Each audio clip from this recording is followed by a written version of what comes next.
Anda masih bersama kami di Sapa Indonesia Malam. Saya Niluh Puspa. Saudara, Direktorat Tindak Pidana Narkoba Ditipid Narkoba Bareskrim Polri mengungkap sindikat peredaran gelap narkoba jaringan internasional Freddy Pratama. Freddy Pratama masih berstatus buron sejak 2014, tapi menguasai jaringan narkoba internasional.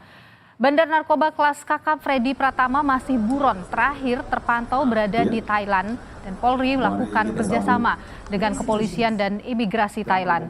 Dalam operasi pengungkapan kasus Freddy Pratama, Polri atau polisi ini juga bekerja sama dengan kepolisian negara tetangga termasuk Thailand, Malaysia, dan hingga kini saudara termasuk juga adalah Badan Narkotika Amerika USDEA. Kabareskrim Polri Komjen Wahyu Widada menyebut Freddy Pratama diduga mengendalikan bisnis peredaran narkoba dari Thailand.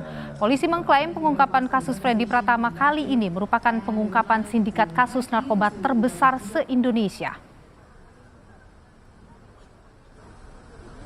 Ini mengendalikan peredaran narkoba di Indonesia dari Thailand. Dan daerah operasinya termasuk di Indonesia dan juga di daerah Malaysia Timur. Dan kita tentu sudah berkomunikasi dengan teman-teman dari Royal Thai Police dan Royal Thai Immigration.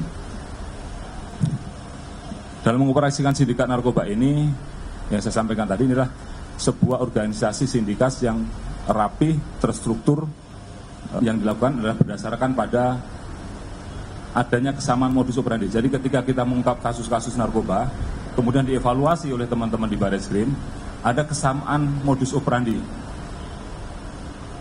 yang digunakan oleh para sindikat tersebut, khususnya penggunaan alat komunikasi, yaitu menggunakan aplikasi BlackBerry Messenger Enterprise, Threema, dan Wire.